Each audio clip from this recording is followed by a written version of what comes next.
안녕하세요. 염치 없는 시댁 식구를 둔 30대 여성이에요. 남편과 저는 8년이란 시간을 친구로 보냈고 20대의 끝자락에 사귀는 사이가 되었습니다. 길다면 긴 시간을 알고 지낸 덕분인지 사귀는 동안 어느 다른 연인들과 같은 사소한 다툼이나 갈등조차도 없었고 사귄 지 2년 만에 결혼까지 약속했네요. 하지만 연애 때처럼 모든 것이 원만할 줄 알았던 제 생각과는 달리 본격적으로 결혼 준비에 들어가면서 당황스러운 상황을 맞닥뜨리게 되었습니다. 당시 저에겐 걱정이 하나 있었는데 그건 남편이 저를 어머님께 인사시키지 않는다는 거였어요. 연애 때야 그렇다 쳐도 결혼 이야기가 오가는 와중에도 도통 저를 어머님께 인사시킬 생각이 없는 남편의 모습이 이해가 되질 않았지요. 솔직히 자존심도 상했고요. 내 어디가 부족한가? 부끄러워서 이 사람이 자기 어머니한테 소개를 못 시키나. 그런 바보 같은 생각도 들더군요. 결국 제가 먼저 어머님께 인사를 드리고 싶다고 이야기하니 남편이 난처한 얼굴로 한참을 축벽거리더니 생각지도 못한 이야기를 꺼냈습니다.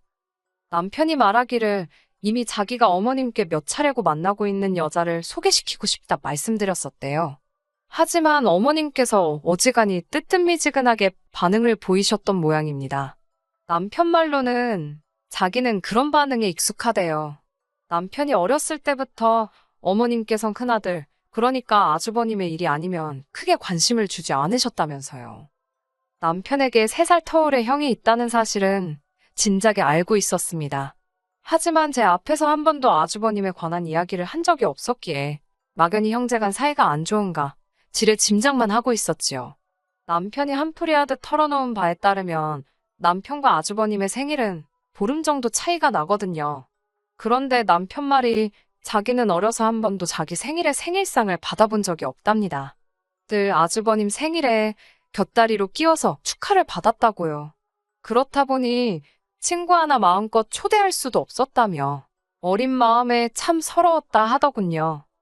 혹시 집안 사정이 어려웠던 건 아니냐고 남편에게 조심스레 물었으나 남편 말이 그건 절대로 아니랍니다. 아버님께서 살아계실 적에도 부유하진 않았어도 먹고 싶은 거 먹고 배우고 싶은 거 배우며 살았답니다. 그러다 남편이 중학교를 졸업할 무렵 아버님께서 돌아가셨는데 그때 당시에 4억 가까운 재산을 어머님께 남기셨다고 해요. 지금 어머님이 살고 계신 아파트도요. 하지만 이 돈에 관해서도 할 말이 참 많네요. 남편의 가슴에 한처럼 남은 또 다른 일은 대학에 관한 것이었습니다. 남편이 말하기를 아주버님은 어려서부터 공부 쪽엔 영 소질이 없었대요. 그럼에도 불구하고 어머님께선 그런 아주버님이 이 집안의 대들보이자 희망이라며 어떻게든 의사로 만들겠다 하셨다네요. 그렇게 의대에 보내겠다며 무려 삼수를 시키셨다고요. 여기까지 듣고 제가 하기 싫은 공부를 억지로 해야 했던 아주버님도 엄청 괴로우셨겠다 하니까 그것도 아니랍니다. 아주버님은 의대 갈 공부를 한다는 이유로 집에서 아주 왕처럼 행동했다네요. 동생은 물론이고 어머님까지 자기 몸종 부리듯 하면서 말이지요. 심지어 남편이 고3이 되었을 때도 예외가 없었다고요. 공부 좀 하려고 하면 아주버님이 이런저런 잔심부름을 시켜대고 자기 비위에 거스르는 일이라도 있으면 남편을 아주 쥐잡듯이 잡았다대요.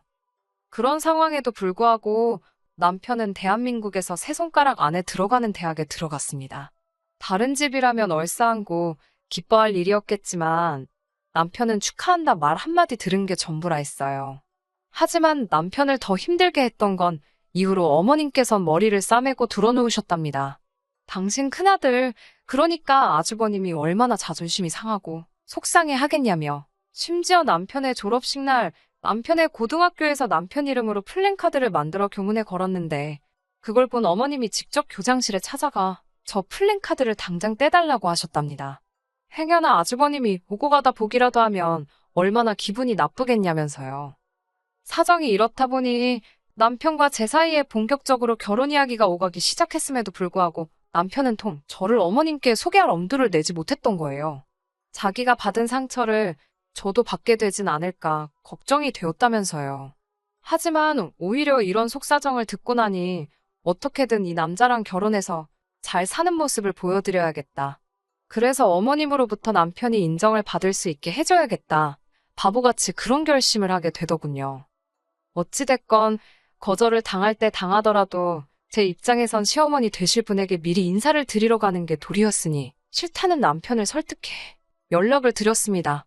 아니나 다를까 남편의 말대로 어머님께선 꽤나 시큰둥한 반응을 보이셨어요. 결혼이야 뭐 둘이 좋으면 알아서 하면 되지 못하러 번거롭게 오냐는 식이셨습니다.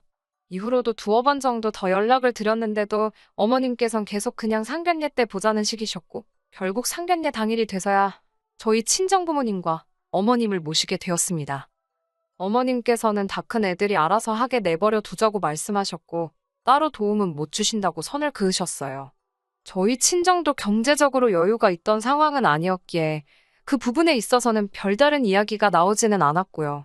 저희는 그렇게 양가의 도움 없이 오로지 저희의 힘으로 부부의 연을 맺었네요.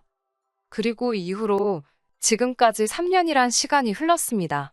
3년 동안 힘든 시간도 있었지만 남편과 저 둘이 힘을 합쳐 열심히 살았어요. 서로가 모은 돈에 대출을 받아 수도권의 작은 아파트도 하나 장만했고 남편이 좀 더 큰 대기업으로 이직을 하면서 한마디로 먹고 사는 사정이 나아졌네요. 그 사이에 저도 회사에서 인정받아 승진도 했고요. 하지만 그토록 바라던 어머님으로부터 인정은 여전히 받지 못한 상황이었어요. 어머님께선 안즈나 서나 오로지 큰아들, 아주버님 걱정밖에 없으셨고 그런 아주버님 옆에 붙어 살아주는 형님이 고마워서 그러신 건지 입버릇처럼 큰며느리가 최고라 하시더군요. 그러다 얼마 전 아주버님께서 교통사고를 당하셨습니다.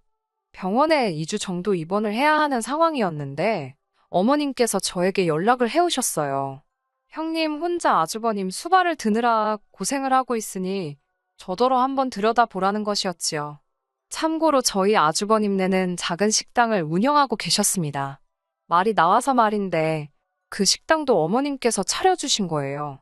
앞서 말씀드렸다시피 저희 결혼할 때 어머님께서 1원 한 푼 안 보태주셨습니다. 어머님 돈, 어머님 마음대로 쓰는 거라고 하지만 자식된 입장에서 참 서운하더라고요. 아주버님께서 먹고는 살아야 할 것 아니냐며 어머님께 말 그대로 징징거리자 어머님께서 직접 알아보시고 잘 된다는 프랜차이즈 식당으로 차려주셨습니다. 당신도 민망하시긴 했는지 저희한테는 원래 맞이가 잘 풀려야 집안이 잘 돌아간다고 하시면서 말이에요. 나중에서야 알게 된 사실이지만 어찌 보면 어머님의 마지막 재산이라고 할 수도 있을 지금 사시는 아파트까지 담보로 잡아 아주버님에게 장사미천을 마련해 주셨다고 들었습니다. 그러니 남편이나 저나 사람인지라 마음이 상할 수밖에 없더라고요. 아무튼 그렇게 애틋한 아주버님이 병원에 누워 계시니 2달이 멀쩡히 돌아다니는 작은아들 작은며느리가 못마땅하셨던 모양입니다. 하루는 남편에게 하루는 저에게 전화를 걸어 가서 네 아주버님 좀 들여다보라. 네 형님 좀 도와줘라. 뻔히 남편이나 저나 직장 생활하느라 정신없는 걸 아시면서 어찌 그런 말씀을 하시는지 기도 안 차더라고요. 그래도 아예 얼굴을 안 비쳤다간 오지게 욕이나 먹겠다 싶기도 했고 결국 며칠을 못 가보다가 주말이 되어서 찾아가게 되었습니다. 형님은 뭐 한다고 이제 왔냐며 입술이 대빨 나와 있었어요. 아주 죽어서 장례라도 치른다고 하면 그때 오지 그랬냐는 게 저희를 향한 형님의 첫 인사였고요. 어찌나 그 목소리에 원망이 가득한지 저도 모르게 죄송하다 할 뻔했네요. 저희가 병원에 도착하자 형님은 살았다는 듯이 간이용 침대에 걸터앉고는 저에게 이래라 저래라 심부름을 시키기 시작했습니다. 지하 매점에 가서 뭐 좀 사다 달라. 과일 좀 깎아달라. 여기 좀 치워달라 어째달라. 남편에게는 아주버님 발톱을 깎아달라고 하지를 않나. 저는 속으로 욕은 했지만 겉으로 차마티는 못 내고 울며 겨자 먹기로 하나씩 해드리고 있었는데 남편은 안 하고 버티더니 저더러 그만하랍니다. 그리고는 제 손목을 낚아채고는 집에 가자고 하더라고요. 형님에게는 저희가 지금 문병 왔지 무슨 일이라도 하러 온 줄 아냐고 한마디 쏴붙였고요. 그러자 형님이 눈을 동그랗게 뜨고는 저희 남편더러 너무한 거 아니냐입니다. 윗사람이 지금 이렇게 병원에 누워있으면 아랫사람이 와서 심부름 좀 할 수도 있는 거지. 뭘 그걸 가지고 소란이냐면서 그러면 제가 미움을 받는다나요. 그러자 남편도 참지 않고 형이 무슨 나라를 구하다가 다쳤냐고 술 먹고 시비 걸고 다니다가 차에 치인 걸 뭘 불쌍하게 여기라는 거냐며 받아쳤습니다. 그러자 병상에 누워있던 아주버님이 너 지금 뭐라고 했냐며 가만 안 두겠다고 막말을 쏟아내더군요. 남편은 그런 아주버님을 무시하고 절 데리고 병실을 빠져나왔어요.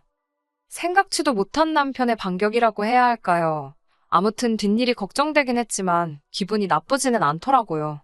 그래도 남편한테 잘했다 할 수는 없는 노릇이었으니 어쩌려고 그러냐 물었습니다.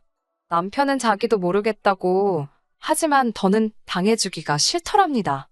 저도 솔직히 에라 모르겠다 싶어서 남편에게 당신 마음 편할 대로 하라고 했어요. 그렇게 며칠의 시간이 흐르고 형님한테 전화가 걸려왔습니다. 형님은 아무 일도 없었다는 듯이 아무렇지 않은 목소리로 저에게 잘 지내냐고 물으며 병원에 한번 와달라 하더군요. 아주버님한테 잡혀서 당신 볼 일은 하나도 못 보고 있다나요. 이때만 해도 평생 안 보고 살 사이가 될 거라곤 생각지 못했기 때문에 불쌍하기도 하고 괜히 측은한 마음이 들어 알겠다 했습니다. 그렇게 회사에 반차를 내고 병원에 갔어요. 그런 제가 형님 눈에는 호구로 보였나 봅니다. 형님께서 저한테 할 이야기가 있다고 하더니 아주버님 병원비 이야기를 꺼내셨어요. 저희더러 병원비를 내달라고 하시더라고요. 어이가 없어서 그게 무슨 소리냐고 물으려는 찰나에 분위기 파악도 못하고 이참에 어머님 용돈도 좀 올려드리랍니다. 어머님께 매달 50만 원씩. 그래도 남편이 자식된 도리한답시고 보내드리자고 해서 보내드리고 있었는데 그건 또 어떻게 알았는지, 그리고 알았으면 안 거지 지가 뭔데 올려드리라 말아 하는 건지 짜증나고 황당하더라고요. 기가 막히고 코가 막혀서 말씀 잘하셨다고 병원비는커녕 어머님 드리는 용돈도 이제 그만 드려야 할 참이라고 그랬습니다. 저희도 먹고 사는 게 빠듯한 데다 이제 아이도 가져야 하는데 언제까지 어머님 뒷바라지 해드릴 수가 없다 했어요.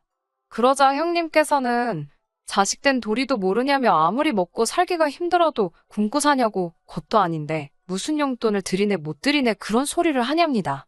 꼭 참던 제가 어머님한테 몇 억을 가져가셔놓고 이제 와서 저희한테 자식돌이 운운하시는 거? 부끄럽지도 않으시냐 물었습니다.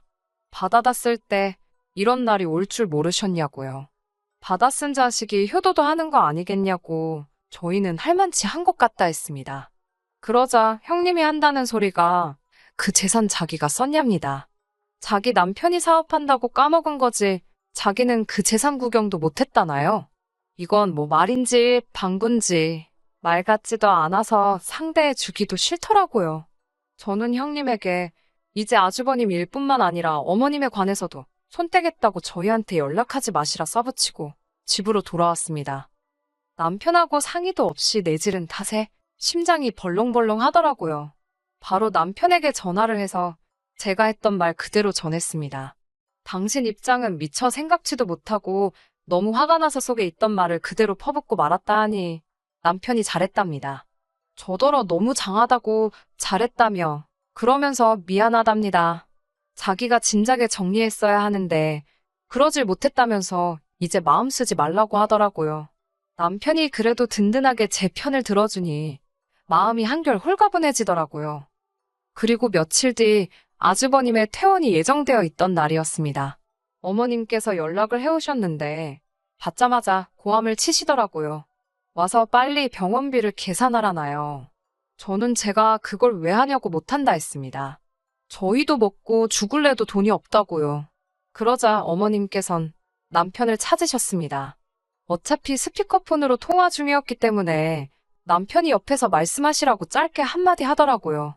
그러자 어머님께선 세상 다정한 목소리로 갑자기 이게 다 무슨 사단이냐면서 고집 부리지 말고 와서 얼른 돈부터 좀 내라 하시는 겁니다. 왜 죄 없는 네 형하고 형수 골치 아프게 하냐고 그런 걸로 심술 부리지 말라셨어요. 그런 어머님께 남편이 전에 없던 냉정한 목소리로 쓸데없는 소리 하실 거면 전화 끊는다 하더니 진짜 전화를 툭 끊어버리는 게 아니겠어요. 전 조금 놀랐지만 아무런 말도 하지 않았습니다. 남편도 무슨 생각이 있으니 그랬겠지 싶어서 믿고 내버려뒀어요. 그리고 그날 늦은 밤 누군가 저희 집 현관을 미친 듯이 두들겼는데 딱 느낌이 오더라고요. 역시나 내다보니 아주버님 내외와 어머님이셨습니다. 이웃집에 미안해서 일단 현관을 열었습니다. 그러자 씩씩거리며 어머님과 아주버님이 앞장서 저희 집안에 들어오셨어요. 어느 정도 예상했던 상황이라 크게 당황스럽진 않았습니다. 솔직히 저희 둘이 이미 이런 상황이 생길 수도 있겠다 싶어서 여러 이야기를 나눈 후였거든요. 어떻게 보면 저희 부부야말로 단단히 준비가 되어 있었달까요? 어머님께서는 한참 동안 말없이 저희를 노려보시더니 요새 들어 이러는 이유가 뭐냐입니다. 그러자 남편이 형한테 그동안 총 얼마를 주셨냐 묻더라고요. 어머님께선 그런 남편에게 내가 주긴 뭘 줬냐고 하도 먹고 살기 힘들다 해서 집 밥벌이 하라고 가게 차려준 게 그렇게 꼬우냐고 오히려 저희를 속 좁은 사람 취급하시더군요. 남편도 지지 않고 어머님께 그러니까 그 먹고 살라고 챙긴 아들한테 효도 받으시라며 왜 해준 것 없는 아들한테 와서 이러시냐고 소리를 질러댔어요. 그러면서 아주버님께도 재산을 받을 때는 부양의 의무도 각오하고 있었을 거 아니냐며 어머님 모시고 나가라 했습니다. 그러자 형님께서 한숨을 내쉬더니 저를 보고는 그냥 병원비나 내주면 될 일을 이렇게 형제지간 싸우게 만드니까 좋냐입니다. 어머님이랑 형님이 쌍으로 저를 보며 여자 하나 잘못 들어와서 집안 꼴이 이게 뭐냐며 특히 형님께서는 저 때문에 착한 서방님이 아주 사람이 달라졌다며 자기가 다 속이 상한다고 어머님 앞에서 생쇼를 하더라니까요. 그때 아주버님께서 도저히 남편을 꺾을 수 없겠다 싶었는지 상욕을 하면서 자리에서 일어나셨습니다. 그러더니 악담이랍시고 나중에 너네 힘들어져도 당신들 절대로 찾지 말랍니다. 아이고, 듣던 중 반가운 소리라 저도 모르게 웃음이 나오더라고요. 그런데 더 어이없는 건 그렇게 나가면서 어머님을 안 모시고 나가는 거예요. 제가 놀라서 어머님 얼른 따라 나가시라고 큰아들이 그냥 간다고 그랬는데 어머님께서는 오히려 저희 남편을 보며 내가 너를 어떻게 키웠는데로 시작하는 레파토리를 웃고 계셨습니다. 남편이 됐다고 그러면서 어머님을 모시고 밖으로 나갔더니 세상에 아주버님은 이미 형님하고 떠나고 안 계시더라니까요. 닥쳤던 개신세가 이런 건가 싶기도 하고 결국 남편이 어머님 댁에다 모셔다 드리고 왔습니다. 돌아온 남편에게 물으니 어머님께 형님한테 재산을 받아내시던 어떻게 하시던 2억을 만들어 달라고 했답니다. 제가 그런 말도 안 되는 소리를 하면 어쩌냐고 그러자 남편이 말하기를 어머님은 그런 마음 고생 좀 해보셔야 한답니다.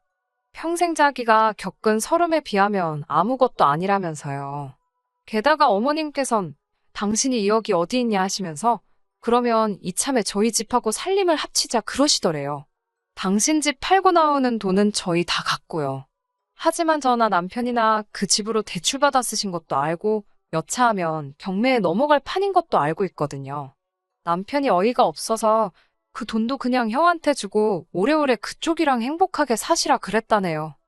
이후로 어떻게 되었냐면요.